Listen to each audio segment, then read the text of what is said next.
Hey guys, Ryan Porter at NextHome Realty Experience. I'm here with my good buddy, Micky Colvin. Micky, you've had a killer year so far. Let's talk about, you've been a NextHomie now for about a year, right? Yeah, I joined last summer. Last summer, heck so yeah. almost So I know last year you kind of flew under the radar. We did a lot of one-on-one training, a lot of webinars together, and spent a lot of time. But you didn't sell a house, Micky. What happened? Nothing. No, it was a quiet year for me. I was just I was a few years out of the business, and so I wanted to get my training back up and kind of get everything, get my knowledge back up there before I. So you got your first sale this year. Yep. We were super excited. It was February-ish. February, yeah, started February. February, and now this is March. April, going into April. So how many have you closed? After today, it'll be 20 closings so far this year. So, 20 closings in 2 months. This guy has hit the ground running. So, Micky, everybody's going to know, how does this dude go from no closings from last year to 22 in 3 months?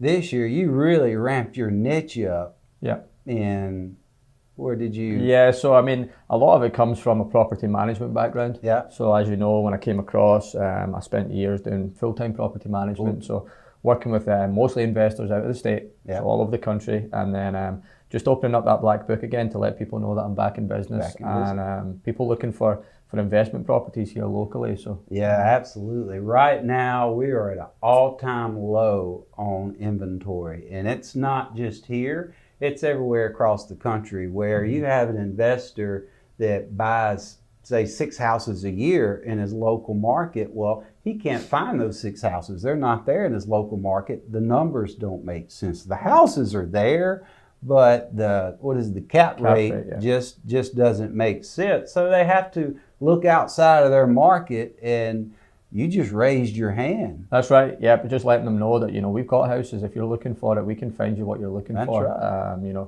Most investors are going to look for, if you can get them over 7% in the cap rate, and whether they're looking to buy something at 50 grand or 250 grand, we can usually find them, or most of the time find them what they're looking for. So you get that cap rate when you zero in a house. So if you're working with, say, Arizona client, what makes good rental property? I know I have people call me a lot and say, hey, I got the perfect rental property.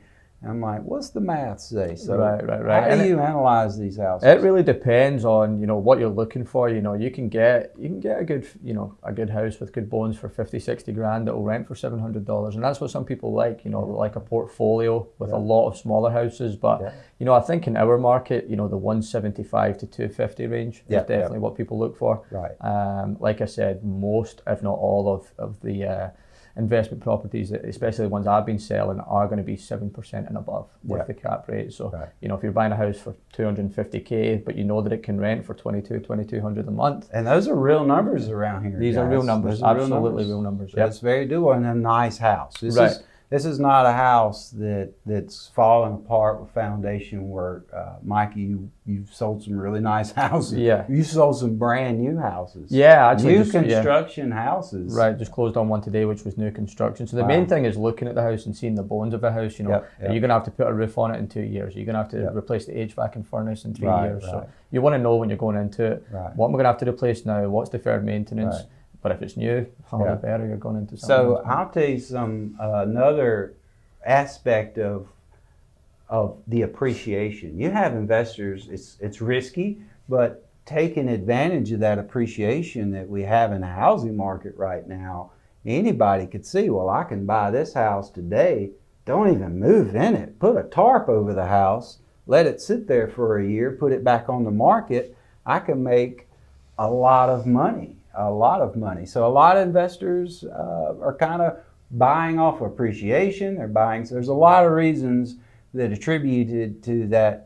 Man, I'm excited to see what you can do if you've done 20 in 2 months. Yeah, that's hopefully the plan. Yeah, like I said, the inventory's tight, but we can find people what they're looking for, and the numbers always work. So the main thing is making sure the numbers work, making sure the house has got good bones, and if there is some maintenance needed, if there is some repairs needed, you'll know that up front. So, you know it up front. There's no surprises. It's all math. When that guy's in New Jersey, he doesn't care what kind of stove it is or what color it is. He just wants that math to add up.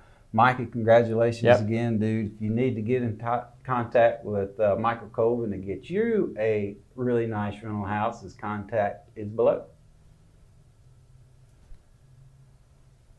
Yeah. All right, let's do that. 3 more.